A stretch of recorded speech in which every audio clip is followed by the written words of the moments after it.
industry's modern headquarters as Marcus Rivera finished mopping the polished marble floors of the executive lobby. At 38, Marcus had worked as the building's head janitor for 6 years, taking pride in maintaining the pristine environment that welcomed thousands of visitors each week. His blue maintenance uniform was always clean and pressed, and he approached his work with the quiet dignity of someone who understood that every job, no matter how humble others might consider it, mattered. Marcus had learned American Sign Language 15 years earlier when his younger brother Diego had lost his hearing in a motorcycle accident. What had started as a necessity to communicate with family had grown into a passion for deaf culture and advocacy. Marcus volunteered at the local deaf community center on weekends and had even taken additional ASL courses to become more fluent. It was a part of his life that few of his co-workers knew about, simply because no one had ever asked. From the second-floor balcony overlooking the lobby, CEO Victoria Sterling stood reviewing quarterly reports while observing the morning bustle below. At 41, Victoria had built Sterling Industries from a small family business into a Fortune 500 company, but she had never lost the habit of watching how people interacted in her building. She believed you could learn more about a company's true culture by observing unguarded moments than by reading any corporate report. As Victoria reviewed her documents, she noticed a young woman enter the lobby looking visibly distressed and confused. The woman, who appeared to be in her late 20s with shoulder-length brown hair and a professional gray suit, was approaching the reception desk with obvious frustration. Victoria watched as the woman tried to communicate with James, the morning receptionist, but something was clearly not working. The woman kept pointing to her ears and shaking her head, then pulling out her phone to type something. Victoria realized with growing concern that the visitor was deaf and struggling to communicate her needs. James, though well-meaning, was clearly out of his depth. He kept speaking louder, as if volume would solve the communication barrier, and his growing frustration was evident even from Victoria's elevated position. The woman's shoulders were beginning to sag with defeat as she tried multiple approaches to explain what she needed. That's when Marcus appeared. Victoria watched with growing interest as Marcus approached the situation. Without hesitation, he moved his hands in fluid, graceful gestures that Victoria immediately recognized as sign language. The transformation in the young woman's face was instantaneous. Relief, gratitude, and hope replacing the frustration and isolation she had been feeling. From her position above, Victoria couldn't hear their conversation, but she could see its effects. The woman's posture straightened, her face brightened, and she began signing back with animated enthusiasm. Marcus nodded patiently, occasionally fingerspelling what Victoria assumed were names or specific terms, and then turned to speak with James at the reception desk. The entire interaction took perhaps 5 minutes, but Victoria witnessed something that would stay with her for years. A moment of pure human connection, bridging what could have been an insurmountable communication gap. Marcus had transformed a potentially negative experience into one of welcome and inclusion. After helping the woman find her way to the appropriate elevator, Marcus returned to his cleaning cart with the same quiet efficiency he brought to all his tasks. The woman waved goodbye with obvious gratitude, and Marcus signed something back that made her smile broadly before the elevator doors closed. Victoria found herself deeply moved by what she had witnessed. But more than that, she was impressed by the skill and compassion Marcus had displayed. This wasn't someone fumbling through a few remembered signs. This was fluent, confident communication from someone who clearly understood deaf culture and community. An hour later, Victoria made an unusual decision. Instead of sending her assistant to gather information, she took the elevator down to the building's maintenance office herself. Marcus was surprised to see the CEO walk into his workspace and immediately stood with respectful attention. "Mrs. Sterling, is there something wrong? Something I need to address?"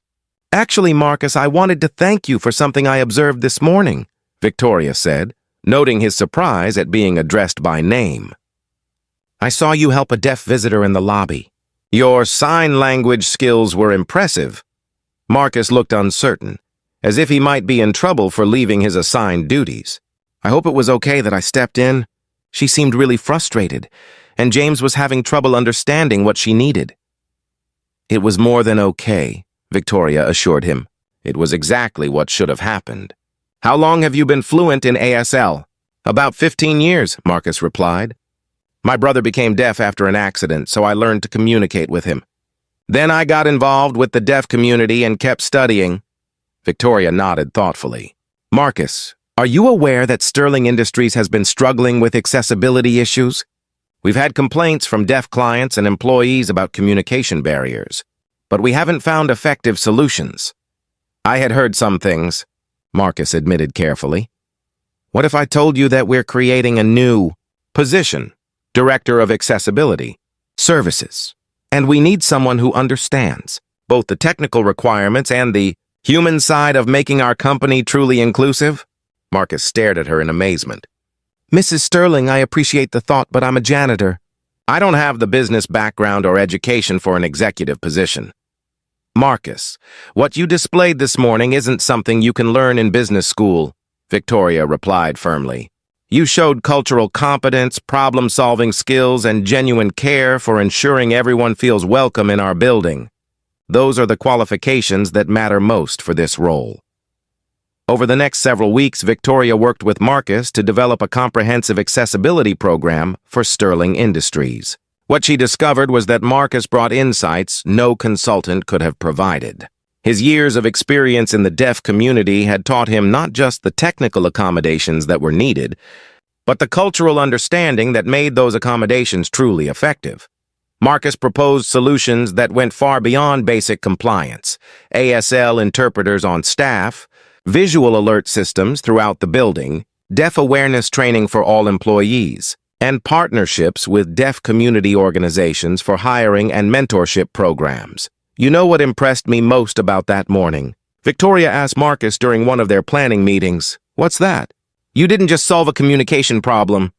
You created a moment of genuine human connection. That young woman left our building feeling valued and included, not just accommodated. Marcus smiled. That's what my brother taught me. He said the difference between accessibility and inclusion is the difference between being allowed in and being welcomed home. 6 months after that morning in the lobby, Sterling Industries had become a model for corporate accessibility. Marcus, now Director of Accessibility Services, had implemented programs that had not only improved the experience for deaf employees and visitors, but had created a more inclusive environment for people with all types of disabilities. The deaf visitor who had struggled in the lobby that morning turned out to be Sarah Chen, a software developer who was interviewing for a position with Sterling Industries. Not only did she get the job, but she became one of Marcus's key collaborators in developing technology solutions that made the workplace more accessible for everyone. You know, Victoria said to Marcus as they watched Sarah present a new visual communication system to the board of directors, I learned something important from watching you that day. What's that?